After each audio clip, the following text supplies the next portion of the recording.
Hello. You are listening to the Carroll Connection with your host, Jared Carroll.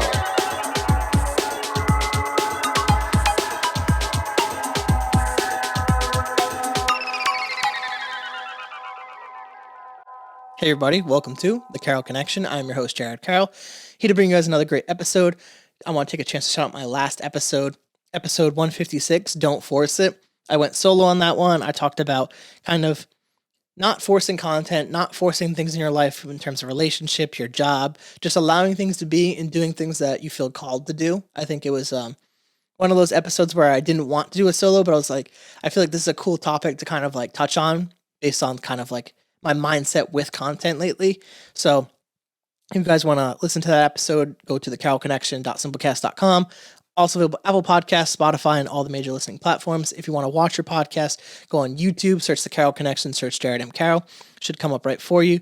And if you want to be a guest or return as a guest, hit me up on Instagram at Jared M. Carroll or at The Carroll Connection, and we'll set that up. And I just want to keep everyone reminded of the fact that the holidays are coming up. I'm kind of almost booked all the way through December at this point. For people returning, if they're listening to this episode from like different parts of the country and stuff for holidays, we could work something out and record it, and I could release it later. Just hit me up, and we'll schedule that out. Just I want to be patient with everyone with the holidays and stuff coming up. So chaotic time of the year, and sorry for my lapse of not posting. I went to New Hampshire one week, and then I had to reschedule a guest the week after. So it's been kind of a minute since I've recorded a podcast. So we'll dive into this with episode 157 with Richie Oliver. Hey, how we doing? Good. What's up, man? I'm glad much. to have you on this podcast, and I Yeah. got to give a shout out to the Ever Changing Vibe and Yep. Wally for helping me link up with you and to do this Definitely. podcast. So kind of tell people who you are and what you're doing currently. Yeah, so I'm Richie Oliver, and I am a digital marketer. I am an actor, I'm a writer, and a musician. Currently, I work for a dispensary doing digital marketing. I handle all the copy, all the writing, things like that, as well as our digital advertising. And I just finished my first season at King Richard's Fair as a villager, as part of the Villager cast. And yeah, that's pretty much what I'm doing, working on my music. I just auditioned for a play that goes up in March, so we'll see how that goes. But yeah, Perfect. pretty good. There's a lot of stuff that we can get Yeah. into in this podcast. I'm really Definitely. excited for this one. Mhm. And just based on like our talk prior in the pre-interview, I think we'll have plenty of stuff to talk about too. Definitely. So how I like to start my podcast for the people that are new here is I like to talk about family dynamic, and actually I haven't given one of these little rants in a second, so I'll kind of give the reasons why I always do family dynamic for the new people. It's so people can kind of get to understand you. I always believe that like our family and things of that nature are kind of like the building blocks of our life and what we build off of. So I always think it's somewhat important to at least touch on it a little bit. And I always use the analogy of if you're building a house, you want a good foundation. Yep. And the foundation I always say is family. Mhm. So whatever you're comfortable with, I'll allow you to kind of take the floor and to go into that a little bit. Oh yeah, definitely. So yeah, so I do live at home because student loans are a thing, and and I'm 15 minutes away from my job. So my parents are like, "Hey, you're living at home." My parents are together, and they've been married since '95, and I was born '96. And yeah, so we live in Lakeville, nice little house over there, and yeah, it's just a fun time. My parents are both really just nice people. They're genuine people, which is not something you get a lot of. We differ in views politically and belief wise, but we don't make that a big thing. Like we'll definitely get into debates about what is going on, but we don't let it make us go to bed angry at anyone. Yeah, my dad is very much a music listener and he likes to call himself a reformed hippie. So, because he grew up going to all the Grateful Dead shows and everything. And yeah, and my mom is from Portugal.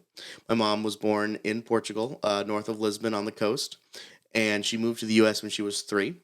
And my parents met in the 90s. And yeah, the rest is history. They're really nice. I also have a younger brother named Austin. He's currently living in Boston right now. So yeah, he just moved out a couple months ago. And he is an animator. He actually just finished animating for an Adult Swim short So he is doing some really cool stuff out there. His partner Josephine is also really nice, and yeah, I need to mention her because she also lived with us for a good amount of time in 2020 with everything going on. So, but yeah, everybody's just wicked nice and genuine people. Um, my mom is a short little feisty Portuguese lady. And yeah, I spent a lot of time with the Portuguese side of my family on my mom's side, just because everybody is less than 5 minutes away from us and living like right in the same neighborhood and everything. So It really we're is all like that. I'm Portuguese yeah, as well. right. Everyone always lives around each Yep. other. It's just like the family aspect's really Yeah. cool. But yeah, we're cool. You know, I get home from work and they're all hanging out and we chill for a little bit and then yeah, do our thing. So it's really nice to come home and greet people who uh not so much. I mean, granted they're obligated to love you, but it's nice to have people you like. You know what I mean? Because like you can love your family but not like them, or your family can love you but they don't like you. But it's nice to know that everybody likes each other, which is really cool. Yeah, it's really Yeah. great to hear that. You sounds like you have a really great family dynamic, and I really love hearing that. And Definitely privileged in that aspect. yeah, and I would Definitely. agree for myself as well. And Hmm. to have parents that are still together, that are still alive, that Yep. are loving and caring and supportive of Hmm. me and my brothers. And I think it's like it breeds a good type of like energy Yep. to allow you to succeed in life. And I Hmm. think having, and this is not to like downplay like other people's like family dynamics, but I Yeah. think having a two parent structure where your parents are both in the picture and having like a somewhat healthy like dynamic. Obviously they're going to be parents on some level. They have to Exactly. do Yeah.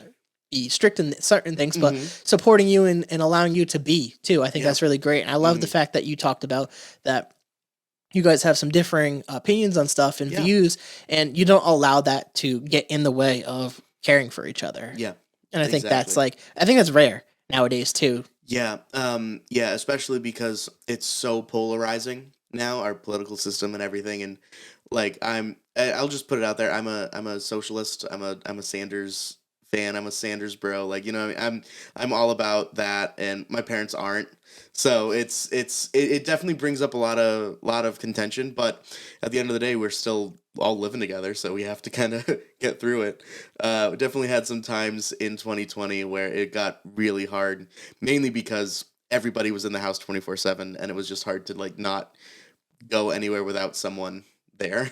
So let's just say I'm glad to be back in an office where I can do stuff away from people. You know Definitely, what I mean? definitely, and I think that probably Hmm. it's the closest aspect more than the actual like probably opinions less more than less. It's just because you Exactly. guys, and that's with anything. If you're Hmm. constantly around people all the time, you're not allowed to have that space for yourself, Yep. and then that could breed some type of anger and frustration. And then Yeah. obviously just being a family, you're gonna have that regardless from day to Exactly. days. And I think it's really cool though that you guys are able to do things that other people typically aren't, and having Yeah. those conversations and just like Hmm. doing that. And to build off the student loan things, yeah, that's Yeah. Right. I mean, shitty thing. they're Yeah. they're a thing and they exist. So my parents were like, "Yeah, you're living here." And so it was always nice to hear that from them. Yeah. But yeah, and I mean, 15 minutes away from my job, it's nice and just right down the highway, and I'm right there. So yeah, they're good people. They're really good people, which Oh, is what I like. yeah, I love hearing that. And Hmm. we'll get into the cannabis stuff too eventually later in the Cool. podcast Yeah, as well. definitely. Like to do a little bit of a transition for us as Hmm. we get into kind of like you're growing up and things of Yeah. that nature. What kind of hobbies or sports or whatever did you do as a child to kind of like socialize and make friends and just maybe some gain some a little bit of life experience through that stuff? Oh, definitely. So I grew up in New Bedford, Mass, until I was about 12, and when I was 5, my parents signed me up for Taekwondo lessons, just to kind of check it out, see it, and I fell in love with it. I loved it. I ended up doing Taekwondo for close to 11 years. Stopped when I was 16, just because I got like my first job and I was getting more into music and stuff. But yeah, that helped me a lot, and that made a lot of friends, especially because we'd all go to the same classes and go to the tournaments and everything like that. But yeah, I ended up 2 belts away from black belt before I stopped. But yeah, a lot of lessons from that are still today. Um, what else did I do growing up? So yeah, I growing up, we lived in a 3 tenement that was owned by my grandfather, my avu, and he rented out the 2 top floors. But across the street were some great friends, and we ended up just almost every day after school, either they'd come to our backyard or we'd go across the street to their backyard, and we'd just be shooting the shit, doing whatever we needed to do. Yeah, and we built forts and just do random stuff. We played a lot of wiffle ball. That was a big one. Um, yeah, and yeah, just hanging out, and then getting into wrestling. That was the big thing Oh hell yeah. growing up because we all loved wrestling. I still love wrestling now. I got back into it because of quarantine and everything. But yeah, that's kind of what we did. So you're a big WWE guy. Oh yeah, definitely. How do you feel about like Logan Paul entering the universe basically? So at first I was hesitant, but I can tell he's actually really putting in the work. If you watch some of his matches, he is learning how to not put his other wrestlers in danger, and he's doing a good job at creating good storylines. And I mean, he can be charismatic on the mic, and people really are responding to that. It's the same with Bad Bunny. I think Bad Bunny like is amazing, and I want to see him wrestle more. But because he and Logan Paul are treating it with respect, like the art of wrestling, and they're treating it with respect. But yeah, I can see why some people are like, "Oh, there's an influencer on my TV. Like, I don't want this. Like, give me Randy Orton or something." But yeah, I can definitely see the bright side of what they're doing. Yeah, and I Mhm. wanted to get your opinion on that because I've Yeah. like, I'm not like a wrestling fan or anything like that, but I've Mhm. obviously have seen him enter that world, and like it seems like the reaction from a lot of people has been like somewhat positive lately. Is like Yeah. he is taking it seriously. He's putting in Mhm. the effort. He's adding to the storylines of stuff, and He is. he's seems like he's doing a pretty good job with that. And I think it looks like almost natural now that he's kind of getting into a rhythm with it. Exactly. And he's one of those people that's not really afraid to put his body on the line. I mean, he's jumping and he's going close to like 20 feet up and he's dropping on people and he's really putting in the work and effort. And real quick, I also have to shout out Samantha Johnson. She is current in-ring announcer for Monday Night Raw. She is from New Bedford and she directed me in my very first musical, You're a Good Man, Charlie Brown, in 6th grade. So shout out to Samantha Johnson real quick for doing that. But yeah. That's pretty Fun. cool that Yep. someone local has Mhm. been able to elevate to that stage and to Oh, do yeah. that. That's really cool. It's I like really hearing cool. that. Like on Monday nights, and I see her like in the ring and announcing and hearing her voice. It's really cool. That's so dope. Mhm. And shout out to her. Yep.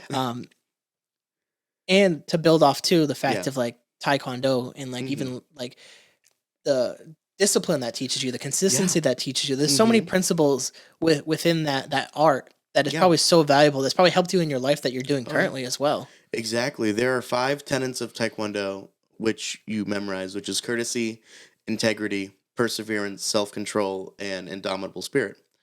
And it's you have to use. I mean, you use those every day, right? I mean, courtesy and integrity. You act with integrity every day. Um, Everybody perseveres through a day because tomorrow's another day. And yeah, I mean, it's just you. Everybody has to show self control on a daily basis for whatever they need to do.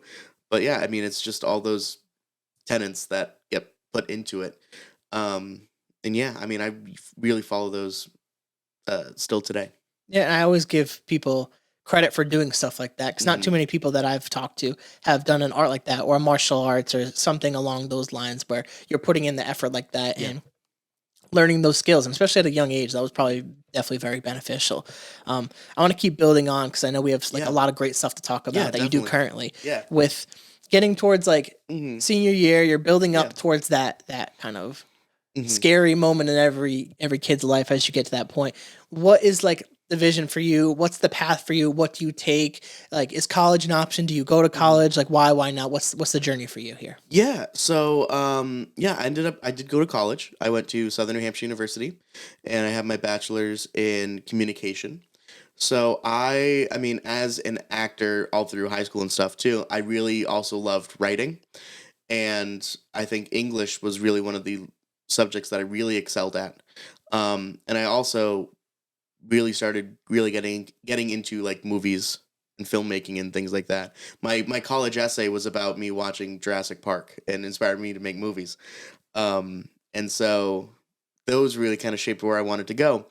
And I was also thinking about being a journalist and stuff like that. And I was looking at majors and I saw communication and back then it was called communications with an S, but then they ended up taking off the S. I don't know why, but yeah, it was a lot of like learning about the history of communication. There was journalism classes, there were graphic design classes, like that all encompassed this major.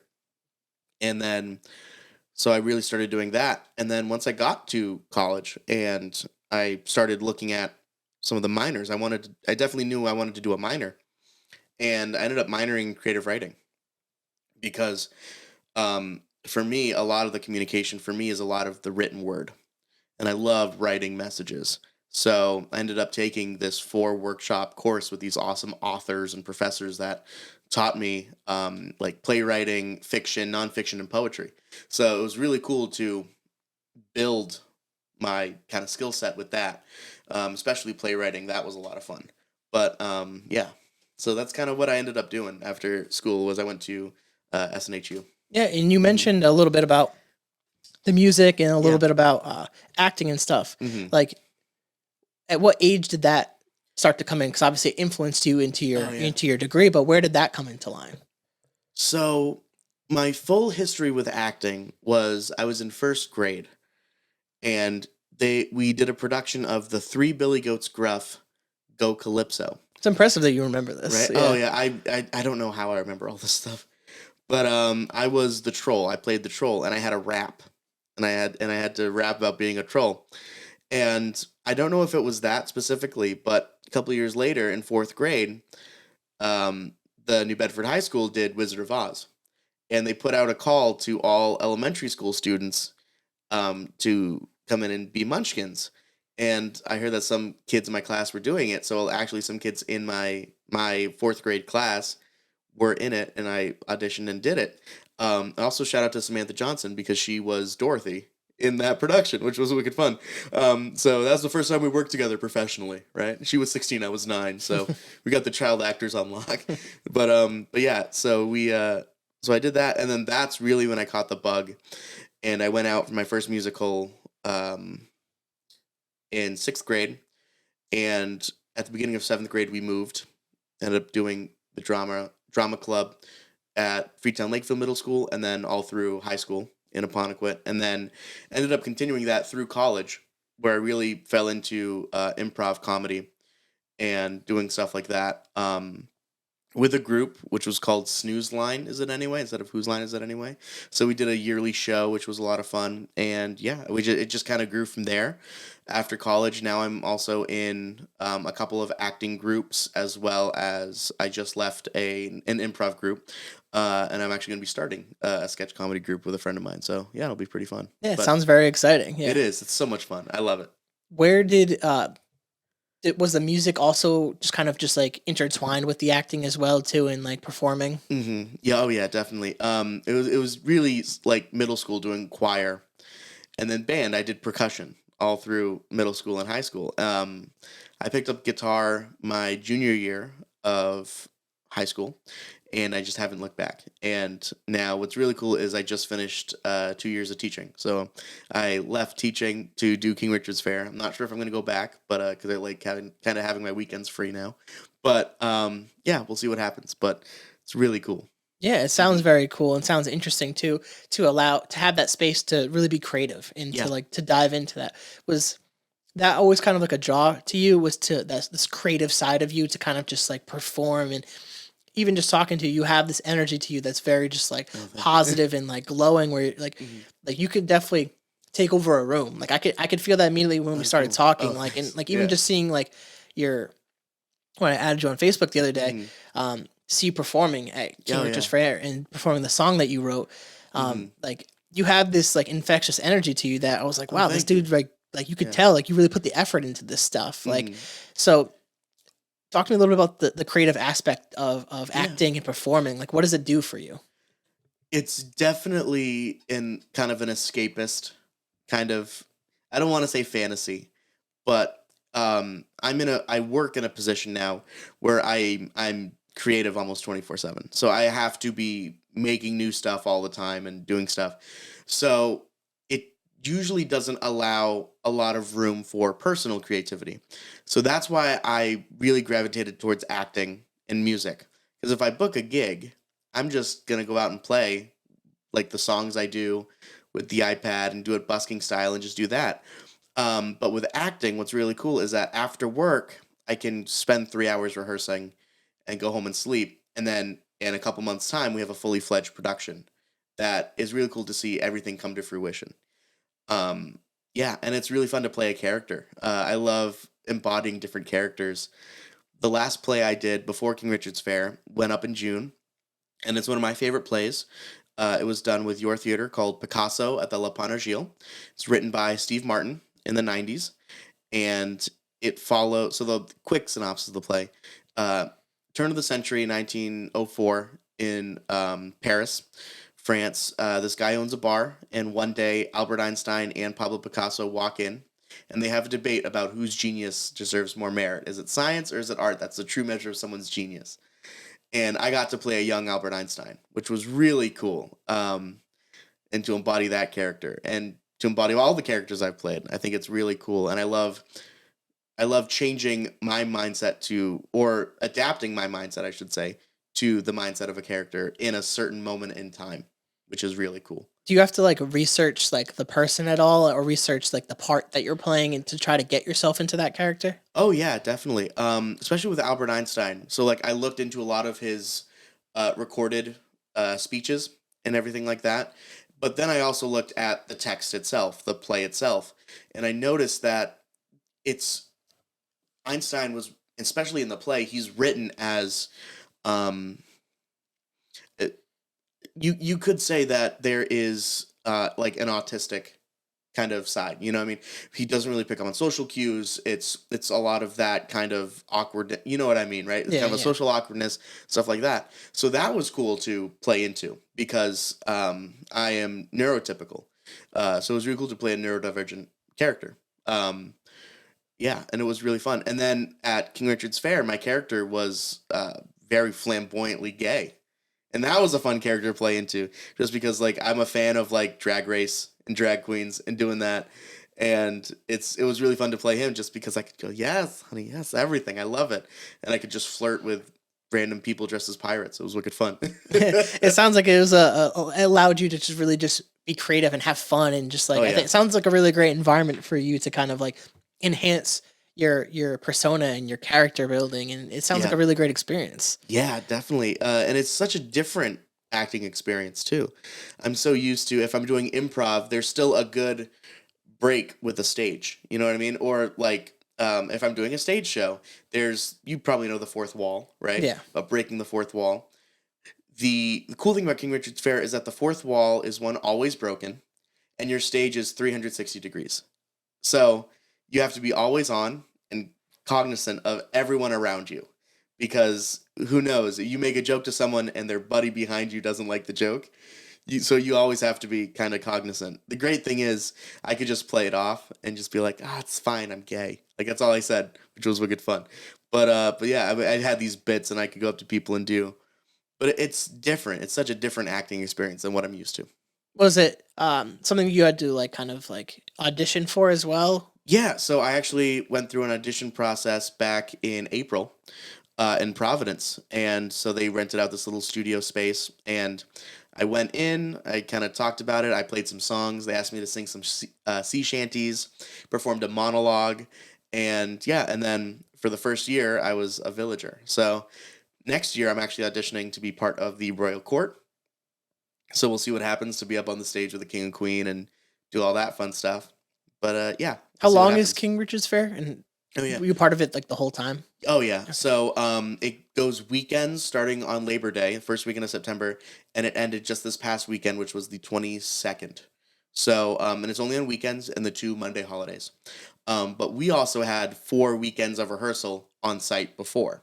So all in August, we actually were on site Saturday, Sunday to learn about the fair. Um, Acting classes. We learned stage combat, so like how to swing swords at people and not hurt them, and swing punches and not hurt people. And yeah, we had history lectures. It was really cool. It's like an all around kind of like an acting intensive thing, which was really cool. Were you like nervous at all to be in that? Because obviously it seems a little bit different than like Uh, being on a stage, like obviously like you mentioned. So I'm very much used to improv, and I'm used to doing that mainly because I was part of improv groups, and I've been doing improv for a number of years now. So I feel like I can really kind of pick up and just easily yes and people. I don't know if you do improv, or if No, you I know, or don't. if you know No, yes anding. no, I don't. So if two people are doing a scene and someone brings up something, the other person cannot reject it. It's now part of the scene, so you have to yes it and so yes and you continue on what you're doing. So I've always been a fan of just figuring out how to make the absurd work in a scene. So yeah, I've always been doing that. And so not really so much as nervousness. I feel like if you did see me by like the end of a day, I was just exhausted. I mean, first you're walking around all day in boots that and the insoles are wearing out and everything. But it's like, okay, you're also just mentally exhausted from everyone, Yeah, I can imagine which is that. fun. But Just yeah, because you're constantly having to deal with people too on top of that, and like having exactly. to make their experience fun and Hmm. interesting, and like you want it to add to the whole atmosphere too, because it's like Exactly. you don't want them to have that one bad experience with one Hmm. actor or actress, and that kind of just like deters them from wanting to come back or something like that. You want to Yeah. make it lively, you want to have fun with people, and Hmm. that seems like what's the vibe of that fair is to Yeah. kind of have that history but also have that fun like comical aspect with the time of it. And I think Yeah. that seems like a really cool thing, and to probably experience that was like Hmm. probably so valuable to what you want to continue to build off of in your career. Oh, definitely. Yeah. And I definitely made friends for life at that fair too, which is really cool. People who are fellow actors, people who had never done it before. I met a guy, he's really cool. His name is Dan, and he is a Santa. So, like, he is a seasonal Santa. And we all call him Danta. So it's wicked fun. And he's just the nicest guy, and he gives me a big bear hug every time I see him. But yeah, and he's a Santa. And his role in the village, so his character was the village toy maker. So, and kids, I'd never seen kids sprint at someone in like a dead heat. Like they would zero in on them and just full on, just arms going like Usain Bolt, and they just because they go that you're Santa, and I loved working with him because he also played ukulele. So I'd have my guitar and we'd start playing songs for people just on the corner, and kids would just run up and just be in awe of Santa playing a ukulele to them. So it was super fun. It seems like a great Hmm. time. I wanted to Yeah. ask about, you brought up Hmm. was it neuro, what was the word that you brought up? Neurotypical and neurodivergent. Do you feel Yeah. comfortable talking about that at all? Yeah. Like Yeah. kind of like Definitely. what that is for Yeah. people might not know, and Yeah. like how that is it, like how do you deal with I guess being Yeah. that? So yeah. Yeah. It's I'm not sure how PC it is still to talk about it, but so neurotypical. I don't like to use the term normal because nobody's really normal. Um, but to be neurotypical means you are not diagnosed with autism spectrum disorder, Asperger's syndrome, anything like that. Um, but and being neurodivergent means you probably have been diagnosed with that, or you have some other type of mental illness that is either treated or untreated. So I personally, I've never been diagnosed with anything like that. So I feel very neurotypical. Um, and yeah, I actually was in an improv group with two members who are neurodivergent, and they actually have a podcast now called On the Spectrum where they talk about being autistic from an adult perspective because they're both 30s and 40s. So it's like how do you then not really work, but how do you get through society with this sort of thing about you where you're not really getting the social cues or anything like that. So um yeah, I mean, I've always felt, I think acting has helped it a lot, or me like learning social cues and stuff because you have to memorize cues anyway, right? So it's like it's and then uh, definitely my parents helped with that too because they were really good about like knowing when to say no and like and being good about being good to your body and being good to, you know what I mean, and being good to yourself. So that kind of helped out a lot. But Yeah, yeah. my brother is on the spectrum, so like, so Yeah. I kind of am like aware of some of these terms and stuff Yeah. like that, and Hmm. understanding that high functioning, so he Yeah. has multiple jobs. He's graduated Yeah. from high school, so like, Awesome. so that podcast like would probably resonate with like a lot of people in my family and him as well. Where Yep. like people don't, if you just saw him in passing, like you wouldn't think anything else, and like to hear that perspective from them is probably really valuable and probably really great for people to actually like try to listen to and understand, because I know a lot of people will just pass it off as, oh, they're just weird or something like that, when they don't really understand like It's all the things that are a part of that. It's you're born with it. You know what I mean? So it's hard because it's all about different imbalances and having to deal with all that.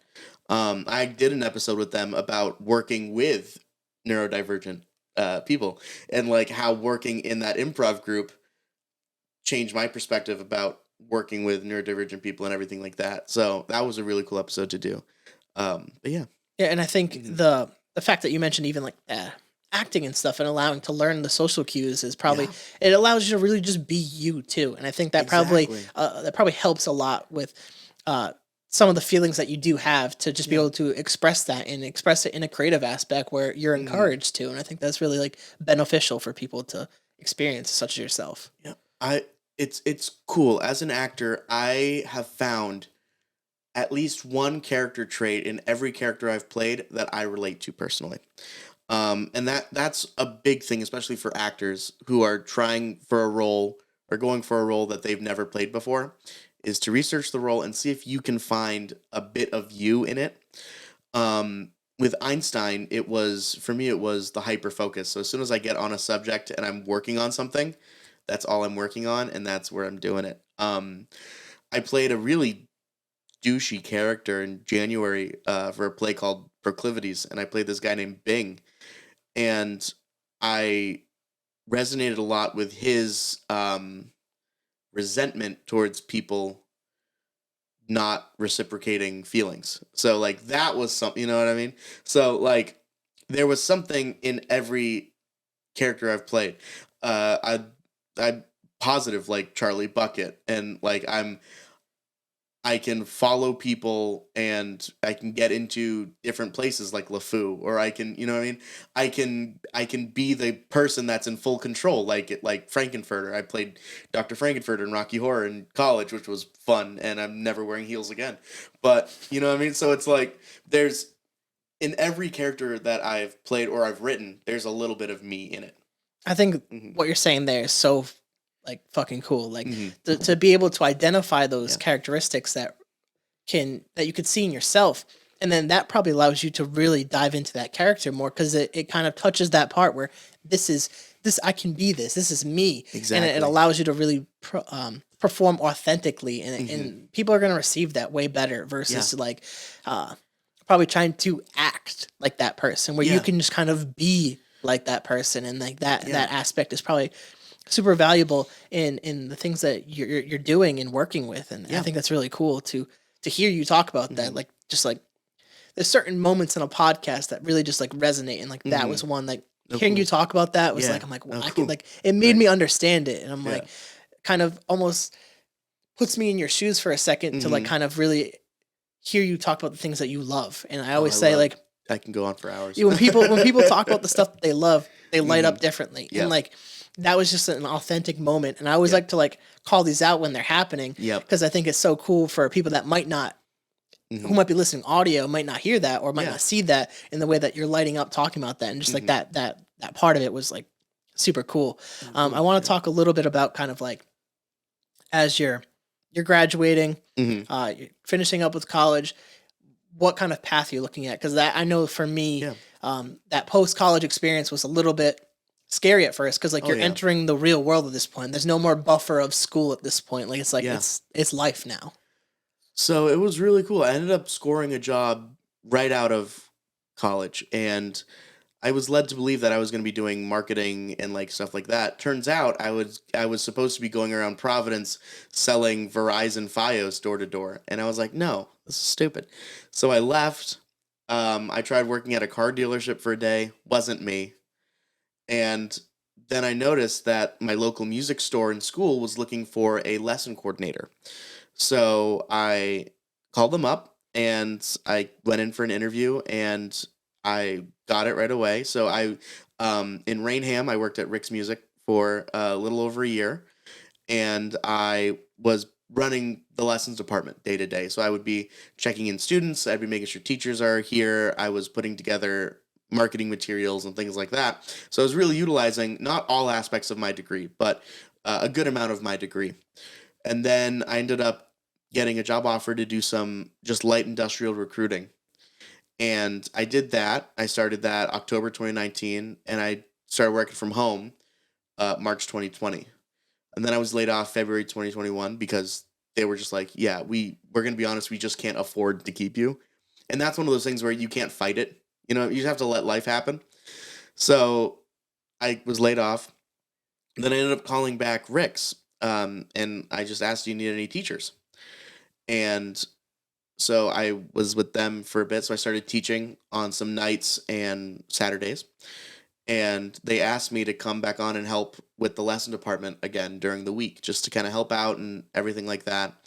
And then I noticed that someone from my acting group posted on LinkedIn, said, "Come work for me as a digital marketing associate for a dispensary that she was the head of the marketing department for." And I messaged her and I said, "I applied." And she told me in the interview that at first I was going to reject you because I did not know your background was marketing, or what you went to school for was marketing or anything like that. I thought you were just a musician and an actor. And so I went there, and yeah, and so I've been with the company a little over 2 years now. I love it. It's amazing to be working with and to be working for a company that has such a good benefit from a plant that can really help people out. And so it's helped me out a lot. And yeah, so now that's kind of like my job journey right now. And so I was teaching also while I'm working at my dispensary, and then I stopped when I did start doing King Richard's Fair on the weekends. So yeah, it's just nonstop. But it's fun. How was the teaching? Like, was that something that was maybe a little scary at first, or did you just kind of feel like I could definitely do something like this? Oh yeah, I mean at that point I've been playing guitar for almost 10 years. And I've been playing drums for almost 12 years at that point when I first started. So it was definitely a very easy to kind of get into. The hard part for me was like developing the kids' curriculums and everything like that, especially for students who were like 7 or 8 who were coming in. But then I had like teenagers who wanted to also learn. So I was like, okay, how do I develop this? My oldest student was in his 50s, and he worked at Zildjian for like close to like 40 years and was like, I just want to uh, play bass and learn bass. And so it was really cool. So I taught him very beginner bass because I only teach very beginner bass. And then I gave him to another bass teacher. But yeah, and it was really cool because as a drummer, I could also talk to him about that. But yeah, I mean, it was a lot of fun, and I had students that stayed with me the whole time. I had students that came on like in the middle, and students that did that. But yeah, that was a wicked fun experience too to be able to teach. And I only taught private lessons, so I taught a half hour once a week, and you would come in, and that would be your half hour, and then I'd have different students all day. So it's Yeah. usually one on one typically. Yeah, all one-on-one lessons, which are great, especially for like my teenage students, because we could like as soon as they really like nail all the scales, we could just start improvising and jamming. And I teach a lot through improvisation, musical improvisation, not acting improvisation, but because a lot of students would be like, I want to play like Slash, and I would say, no, you don't. You want to play like you.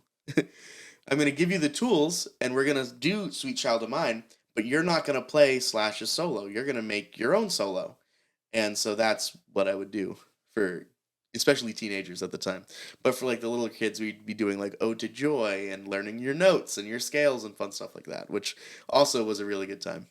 That's a good thing to Mhm. teach them though too, like that value of like not trying to so much copy someone else, but to be themselves. Like you could play Exactly. that, but develop that skill almost where you can be you. And I think Exactly. that's something that we've definitely needed, not in just like that aspect of music, but society, just like Exactly. the reinforcement of figuring out who you are and then trying to become that to like the best of your ability. Obviously, when we're younger, Hmm. it's so hard to know what we like, what we want, and who we are. Exactly. And you need experiences. You need to interact with people. You need to have these moments where you might not like something, but you got to get through it and then move on the next day.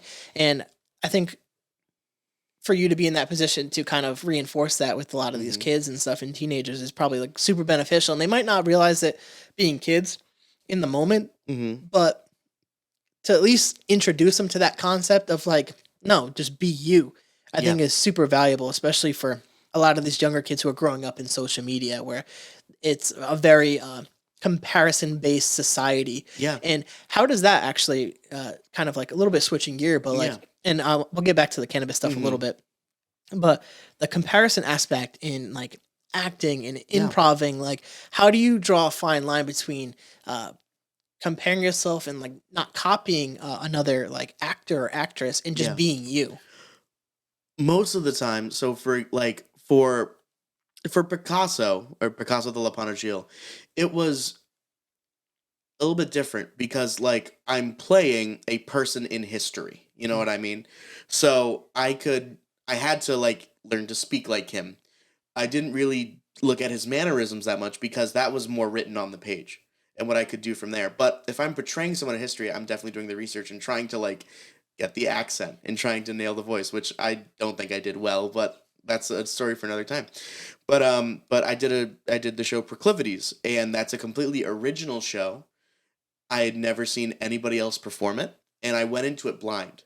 So I knew the character that I'm making is wholly original based on the page. And that's how I really approach a lot of characters that I go. I want to stay as true as I can to the page while making it an original, fleshed out character. So yeah, I think that's kind of. Did that answer the question? Yeah, that makes more sense because like Obviously the history aspect, you want to be true to the person. Yeah. But then also when you have the ability to kind of be a little bit more free in the role to take on that responsibility to kind of make it your own thing. Exactly. And like same with teaching. Like I'd have students that I had this student, she's my favorite student. Her name is Emily, and she is 15. She just started her sophomore year of high school, and she's like, I want to play like Jerry Garcia. Like she came in with me for first lesson and goes, I want to play like Jerry Garcia. And that like for that, because I'm a deadhead. So I'm like, you're my favorite student right off the bat. So it wasn't so much as it was, and the good thing about Jerry Garcia is it's all improvisation. He was just a jam guy and a noodler, and his solos could be 10 minutes and he could just stay on a motif. So a lot of it, especially even with teaching, is not so much comparison, but it's almost like watching tape. Like football, like watching football tape. You know what I mean? It's that, and we look and we study, okay, how is he moving his hands? What scales are he using? And how does he move between notes? And I think that's a big thing. Granted, no one would be ever able to play like him. I could never play like him. But if I could learn some of his mannerisms and incorporate that into my own playing, then I could be a more well-rounded musician versus just someone who wants to play like someone.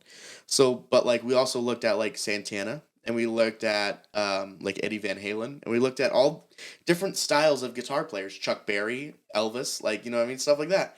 How do we kind of grab, okay, Eddie Van Halen's hammer picking, we'll put that in there, and Carlos Santana's use of the Dorian scale, and we'll get Jerry's Mixolydian modes and all that stuff, and how can we well round our knowledge so that means we can then go play anything we want.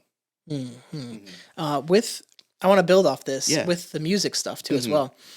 Do you like to write your own music? Do you like to like record? I don't know what you say, like maybe like albums and stuff. Like, do you have these like outlets for yourself to do that, or do you typically incorporate it with just like the acting stuff?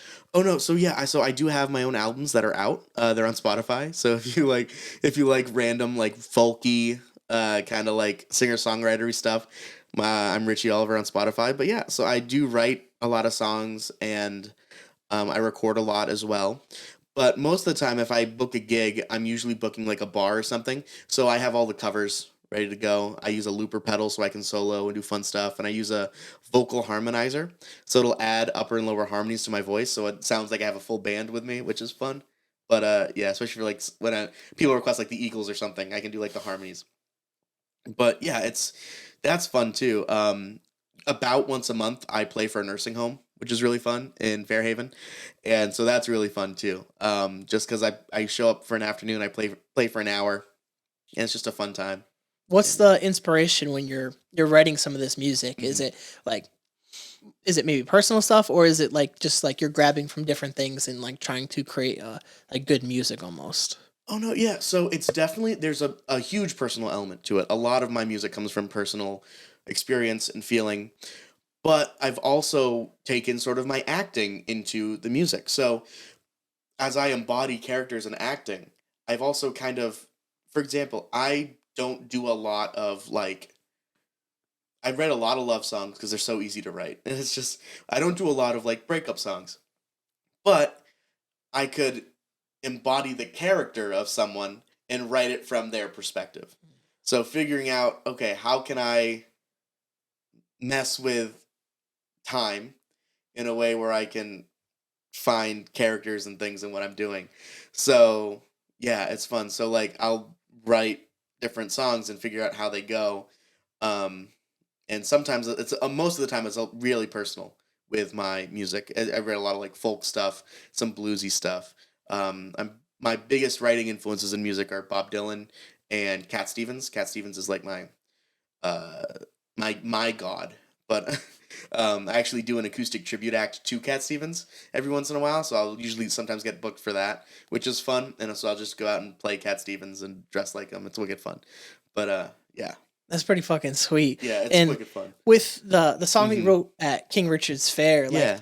what kind of went into that? Like what did like Oh were yeah. you asked to do that, or did you just kind of do that on your own? I just did it on my own. So at the end of every King Richard's Fair day, we have what's called the evening revels. And so the king and queen are there, and Lord Percival Degage is our MC. And that's a great time for like villagers to go up and showcase a talent, or different acts will play a song. So like we'd have the rowdy bardlings go up and do songs and stuff. And he Percival was like, I went up one time and he loved it, and he said, I'm calling you up every single time. So I said, okay. So now I gotta think of stuff to do. So sometimes I go up and do like comedy skits or like funny songs. But about 2 weekends in, I asked one of our artistic directors to give me a prompt, and I was going to write a song in 24 hours and debut it the next day. And that was a great experience because I've done that before with other acting groups and fun stuff.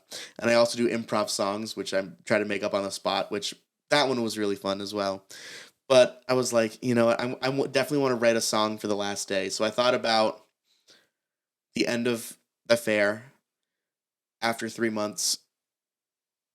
What do we have to show? And don't worry, because we're going to do it again next year. And those are kind of like the main motifs that I wanted to follow. And then I just wrote as much as I could with it.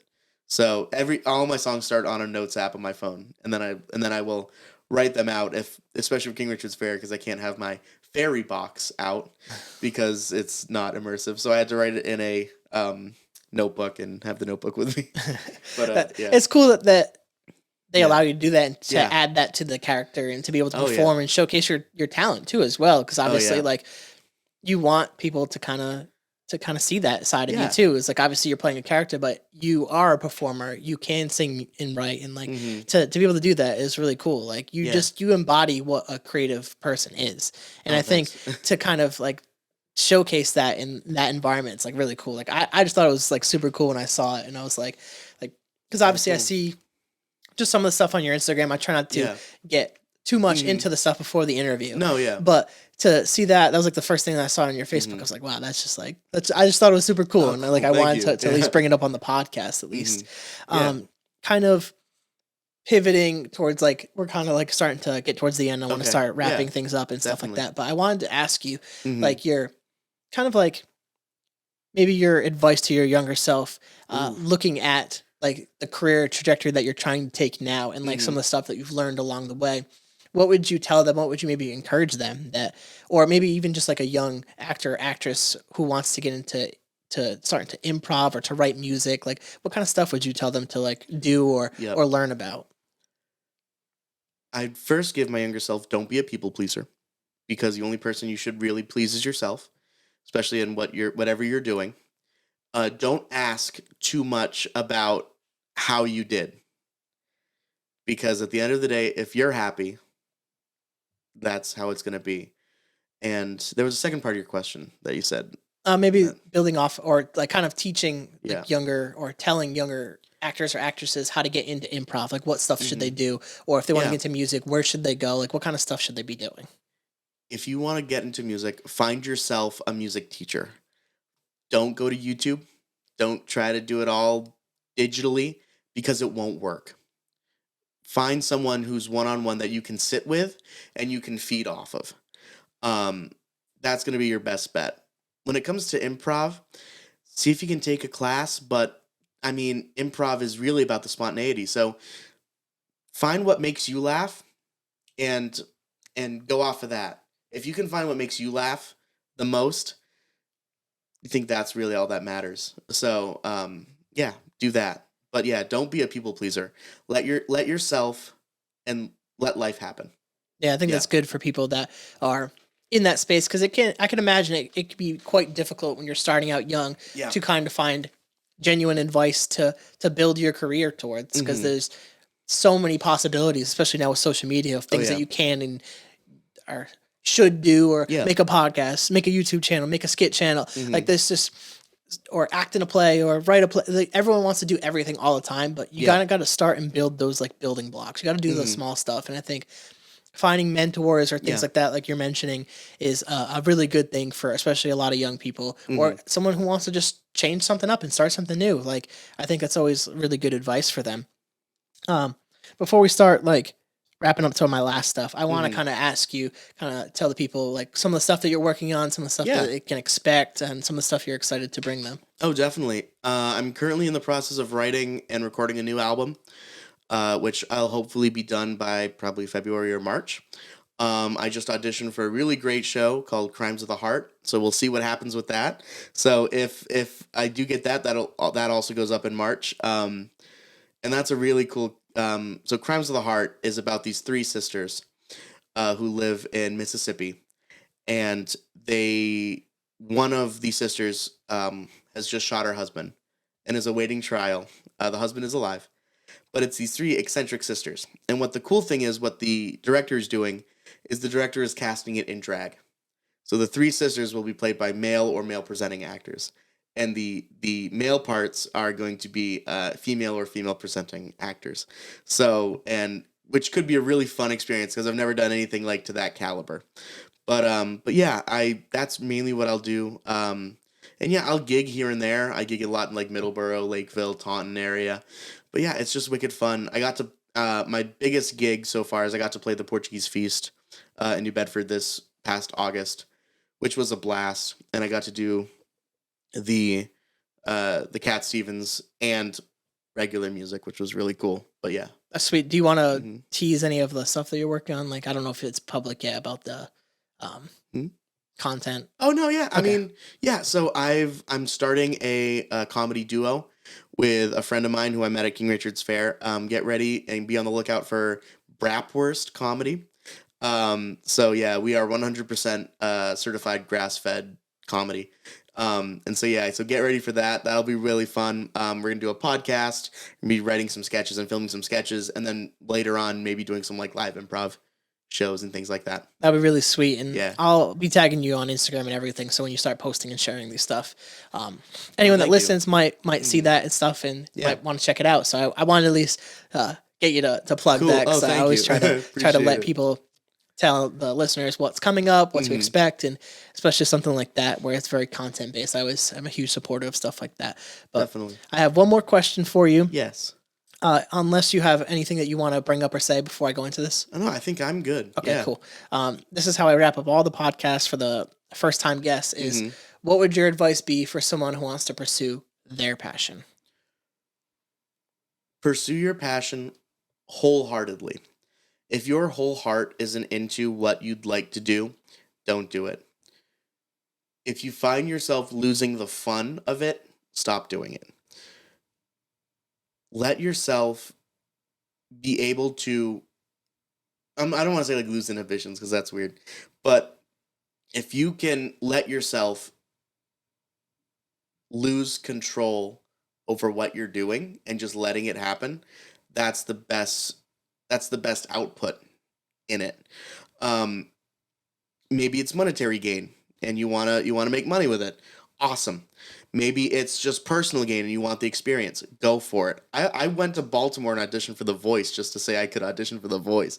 And that was fun. I went to the open call and got rejected right there. But it was fun, you know? So go and just do it, because if you're not going to do it, then why like do it? I don't know. You know what I mean? Just try it. And just try. That's the big thing, is just try.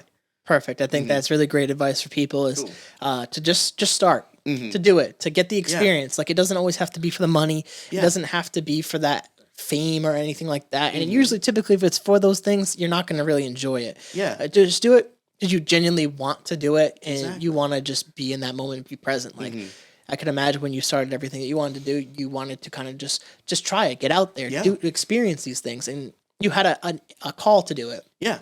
And sometimes you're just called to do certain things, and you just got to answer that call and not miss that opportunity. Like, I remember music students, and I could tell when they're not into it.